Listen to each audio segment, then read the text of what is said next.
Hey, Anna, Hey, Mike. have you heard of Honey's Real Dog Food? I have indeed heard of Honey's Real Dog Food. Did you know they had a podcast? Yes, I did actually. Okay. Have you heard it yet? No, I haven't actually. Well, today's your lucky day because they've done a series called the Dog Nutrition Podcast. It's only 7 episodes, and it's a real deep dive into dog nutrition. And the reason I like it, it's in 7 episodes, everything you've been talking about for the last 3 years or whatever I've known you, all about nutrition, the dangers of kibble and processed food, and essentially why you should feed raw. It's a really good listen. I'm sure it is actually. I can't wait. So I thought for a little treat for A Dog's Life listeners, today, as a bonus, you can listen to episode 1 of the Dog Nutrition Podcast. And if you like it, you can find the link.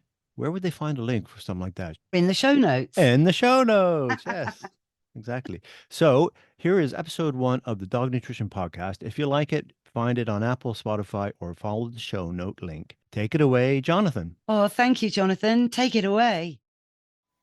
Hello, my name's Jonathan Self and I'm the founder of Honey's Real Dog Food.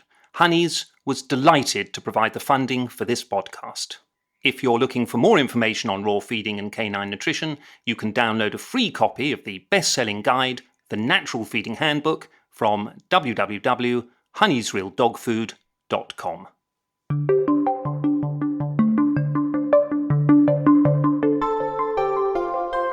Hello and welcome to the Dog Nutrition Podcast. I'm Penny Boreham. And I'm Seth Masters.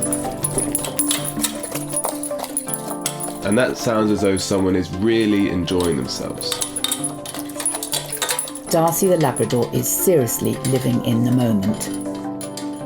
Those of us who own and love dogs witness our dogs enjoying their food, but let's face it, we also know that most of them will eat whatever is put in front of them. So the question we want to ask is, what is truly nutritionally best for dogs and why? As we're both radio journalists as well as dog lovers, we've set out to interview a wide selection of experts to try and answer that question. We intend to find out which nutrients dogs need to thrive and in what form they need to eat them. The extent to which kibble, fresh food or raw food is most likely to give dogs what they need. And what the benefits and drawbacks are with any of those types of feeding. We're also going to talk to dog owners who are trying, often struggling, to know what is best for the animals they care for. But we've discovered this is a controversial area. Yes, there's a lot of disagreement amongst professionals about the best way to feed our dogs. So it's not surprising owners often feel confused and find it hard to know who or what to trust. Vet Conor O'Halloran, who has also done research in veterinary medicine and epidemiology, told us about owner surveys that reveal quite how extreme things have got. So there's been quite a lot of interest recently in looking at engaging with clients on not just nutrition, but lots of other aspects of animal and pet health. And one of the interesting things that we've all sort of seen recently, and especially with the pandemic, is the rise of the internet as a source of information. And I think in human medicine, they call it Dr. Google. And so there's been quite a lot of work done recently on how engaged people and owners are with veterinary professionals as their predominant source of advice. And that study was done, I think it was a couple of years ago now. So it was an owner survey-based study where they just asked people where they looked to get information from about their pets and their pet health. And 87% of respondents said that they would go to the internet as a source of information when it came to most aspects of their pet's health. And then specifically when it came to nutrition, only 2% of respondents in that survey, which was over 1,000 people, said that they would go to their vets as the primary source of nutrition advice for their animals, companion animals, obviously. It seems a huge amount of owners are losing faith in what the professionals are telling them. 98% who are choosing not to go to a professional to get advice. We've certainly noticed, as you may have done, that there's a lot written online about this subject, which makes sense as that study tells us that 87% of people are turning to the internet. We don't see a lot of agreement. Vet Danny Chambers says he's perplexed as to why the issue of feeding dogs has become so polarising. Like most vets in practice, will end up discussing feeding, and in particular raw feeding, with clients, most weeks. But what's probably more interesting, like everything in society at the moment, it's one of those topics that when it gets discussed on social media, for some reason, it seems to be a very polarized subject. And I personally find it slightly strange that the type of food you give your dog could be so emotive and polarizing. And obviously, as a vet, I've got a particular interest in dog diets because, it's to do with their long-term health. But I don't fully understand why people would be so passionate about what someone else feeds their dog, if they had no professional interest in that. And it seems that many of us do begin questioning our choices about the food we give our dogs when they're unwell, in the same way as we begin to look at our own diets in similar situations. Joy is the owner of Darcy, who you heard scoffing his food at the top of the programme. She's taken a huge interest in dog nutrition ever since she experienced the ill health of her first dog. So it actually started, I think, about 20 years ago when I had a beautiful black Labrador called Bollinger, who was kibble fed all the way from being a puppy because it was what I thought the best thing to do at the time. And he had terrible health issues. From the age of about 4, he had terrible arthritis. He actually died of cancer eventually, but throughout most of his life, he was medicated and I was caring for him. And then when he was about 8, I met a fantastic man called Ginny Simmons, who was a holistic vet. I'd never heard of such a thing. And I was so lucky and privileged to meet Jimmy. I didn't adopt a raw food diet wholesale at that stage, but he was the man who introduced the idea to me. So it was a conversation about diet in the context of an overall natural healthcare regime for my dog. So it was everything. And it completely flipped my thinking about what it was to be a pet guardian. We put them on one thing for all of their life, in this case, traditionally kibble. And how can that be? The psychology of we feed our families and our friends this very varied diet, but then when it comes to our pets who are in our care 24/7, they have no choice of their own. They can't do anything. If you're feeding one thing all their life, how devastating the impact of that. That's what really hit me. I didn't know what the right thing to do at that stage was, but I knew what I was doing was the wrong thing. Basically, the question is, how can we be more sensible and less devastating to our dogs, both in terms of how we treat them and how we feed them? You may be thinking, why have we chosen to delve into this whole issue of dog nutrition? It's because we're radio journalists, yes, and definitely massive dog lovers. But it also comes out of personal experience too. I had a beloved dog who had a tendency to put on weight from very young, even before she was spayed. So she was always fed a kibble designed for dogs who are overweight. At the back of my mind, I used to wonder about it. She developed lots of fatty lipomas, which I felt may or may not have been linked. But it was only much later and around the time she was diagnosed with cancer that I started to really wonder about her diet. I began reading about a company called Honey's Real Dog Food, who I found during my internet searches. They supply raw food for dogs, and I wanted to try it. I witnessed her really enjoying her food. Her feces looked healthy, her mood improved despite her ill health, but I felt I had, ultimately for her, come to natural feeding too late. So after she died, I wrote to express my thanks to Honeys for all their support in those last stages of her life, and also my wish to understand more about dog nutrition. I felt I had not done all I could for my dog, and I wanted, when another dog came into my life, to understand more. They, Honeys, then suggested they would love to sponsor me to make a series. I asked Seb to join me, and it's true that although we are open to all we hear, we do both have an interest in raw and natural feeding for dogs. Yes, my family dog is a rescue, and we started feeding her raw for 2 reasons. One, when she came to us, she had quite a few health conditions, including quite severe hip dysplasia. So we were conscious about what diet would be best to mitigate these conditions. And 2, she simply wasn't eating her kibble diet, so it seemed sensible to try other options. So when Penny asked me to make this series with her, I was very intrigued to learn more and keen to really dig down into the science of nutrition.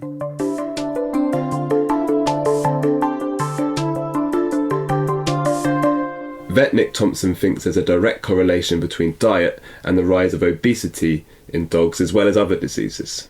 I think it's well recognised that allergic disease, autoimmune disease, diabetes and obesity are on the increase now. There's a chain of vets in the States called Banfield, and they do a health report every year, and they look back over the last 10 years, and pretty much all these diseases are increasing as we move forward. Obesity in dogs during the 70s was kind of in the 20% of dogs in the UK, and now that figure, the last figure I saw was from Alex German in 2018, and he was saying that 74% of dogs in the UK are either obese or overweight. And so it's all going in the wrong direction, really, and I think that it would be very difficult to say no, food doesn't have anything to do with the epidemic of obesity that we're seeing with our dogs. If we take a step back, as more and more people fed kibble, we had more and more obesity and diabetes. And I think that one can draw a direct line between those two things, because kibble is a high carbohydrate way to feed. It's also ultra processed, but kibble is high carbohydrate. And what happens with high carbohydrate? That's broken down into sugars. Sugars increase insulin, and insulin is the hormone of storage and preparing for winter. Essentially, it's all about laying down deposits. And so if you've got a diet which twice a day bumps up your insulin levels, is there any surprise that we see so many dogs who are overweight and obese now? I think that there's a direct correlation. That was vet Nick Thompson. Dog nutritionist and author Dr. Connor Brady also started thinking about and examining canine nutrition after observing the ill health of the dogs he was working with. Connor has written the comprehensive book Feeding Dogs, the Science Behind the Dry versus Raw Debate, and is an advocate of canine natural feeding and also a proponent of raw feeding. But early on in his career, while training guide dogs in Australia, he started to notice how many of them were suffering from itchy skin and other conditions. However, once he changed their diet, he noticed improvements in their health. We started making a change, and we saw a little decrease in what was happening in the dogs. In 2 or 3 of the worst cases, we eradicated their vet visits. We solved their itchy skin issue that the vets couldn't, and I'm delighted with this, and I'm taking it to the vets, and the vets are not really joining me in the excitement of it all. So I found that a little bit disconcerting. I'm trying to convince my superiors, I've got these dogs off these medicines, and you can't train a dog on steroids. And this is a massive success. I've saved this charity huge money. I'm amazing. Nobody's joining me in that appraisal. So then I bumped into Brisbane Guide Dogs, and they had just changed 200 dogs from dry food to raw food. And the difference in their veterinary bills, it's published in the Courier Times, a Brisbane newspaper, 82% drop in their veterinary bills. So for recurring skin and gut conditions, orthopedic issues, which are so important if you're training dogs for the street.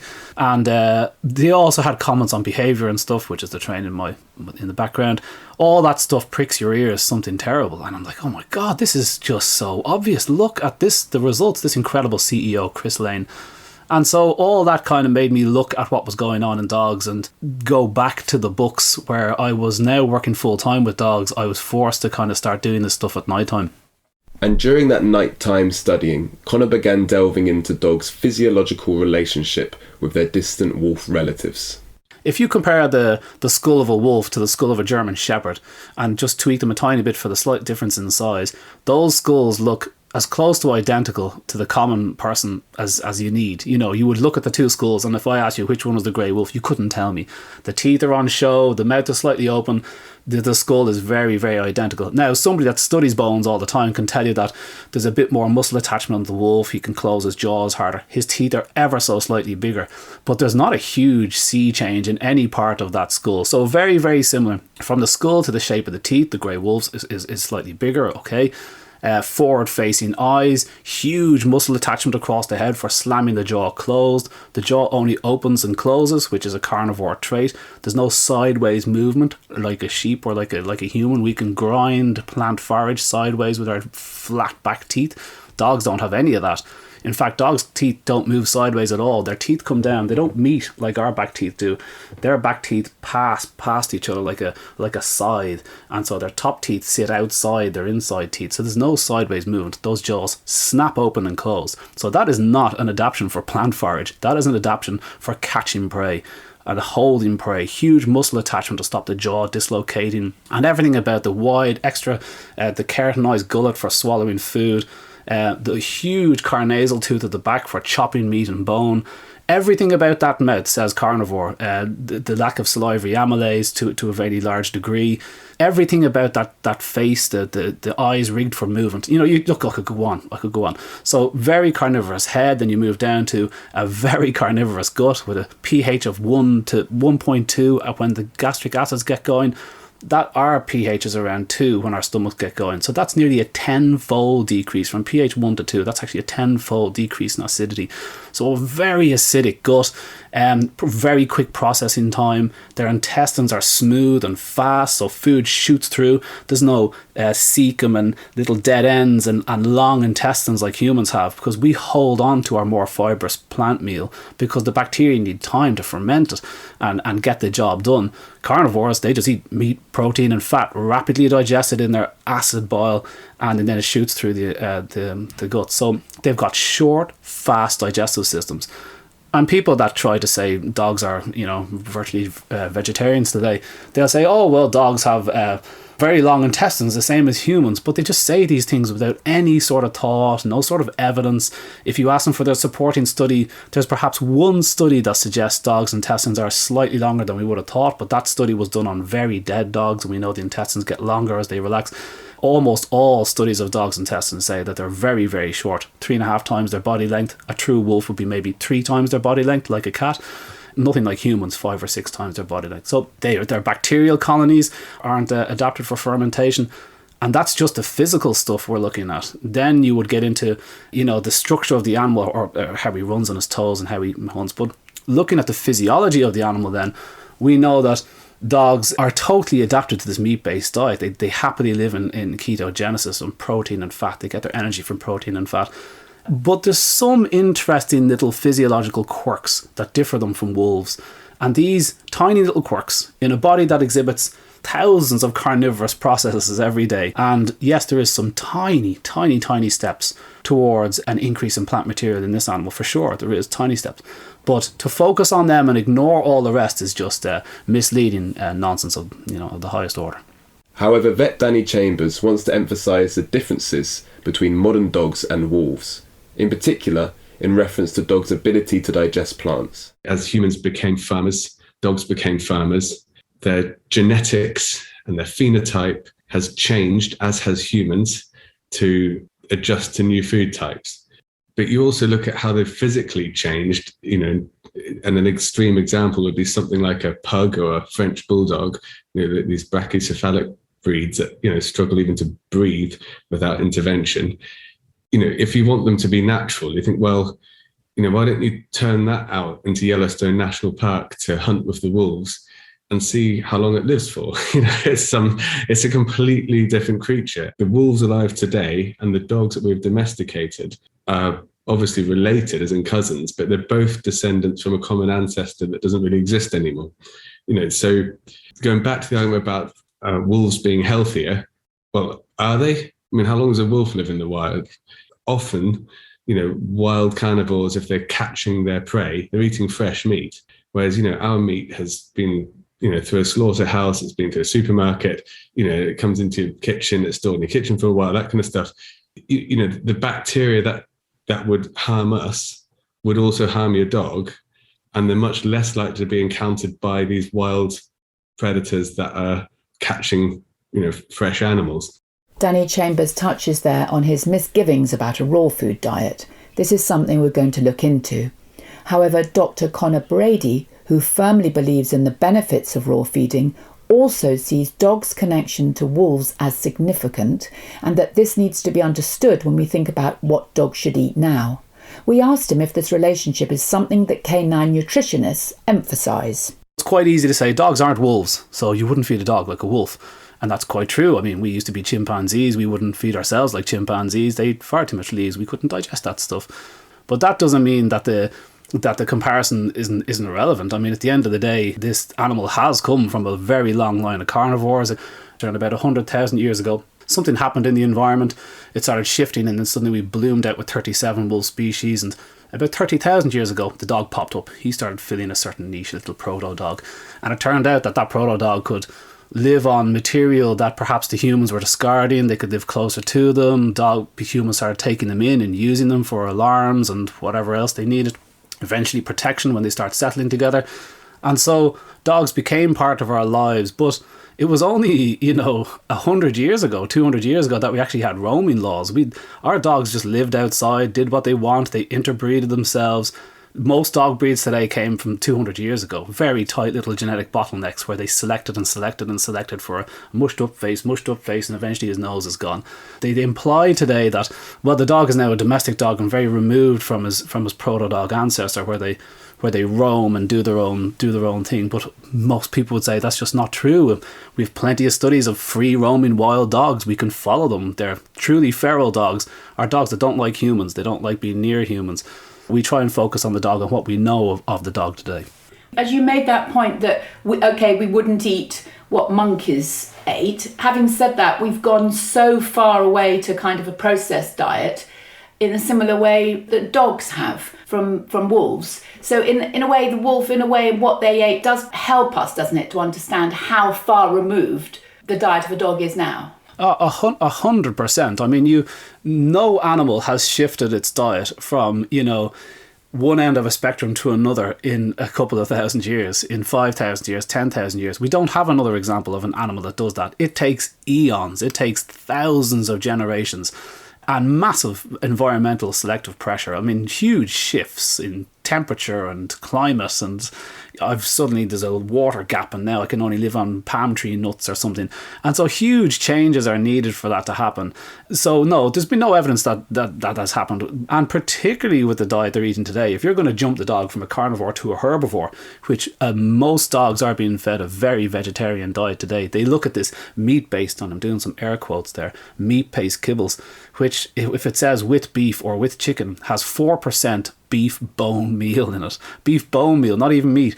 So to suggest that makes that meat-based is ridiculous. But that's what they sell you. That's what they are telling you. And they colour it brown and they put a picture of a steak on the front and you go, lovely, this is cow food. But actually, it's a very vegetarian diet. So the shift that you're talking about from a wolf being a complete carnivore, this proto-dog certainly was a complete carnivore up until recently, as the studies can tell us. To suggest that he's now a herbivore is ridiculous. There's this huge claim that they're making needs huge evidence, and of course that evidence is entirely absent. So you're spot on to say there hasn't been a massive leap, certainly not to this ridiculous product most are feeding today. So we've established in this very first episode of the Dog Nutrition Podcast that this subject touches on the very definition of what dogs are and how we view them. Are they omnivore or carnivore or even herbivore? What do they really need in terms of proteins, carbohydrates and fats? In fact, in our next episode, these are precisely the questions we're going to focus on. Please do keep listening. For now, it's bye-bye from me, Penny. And from me, Seb. We'll leave you with some more of Darcy enjoying his dinner.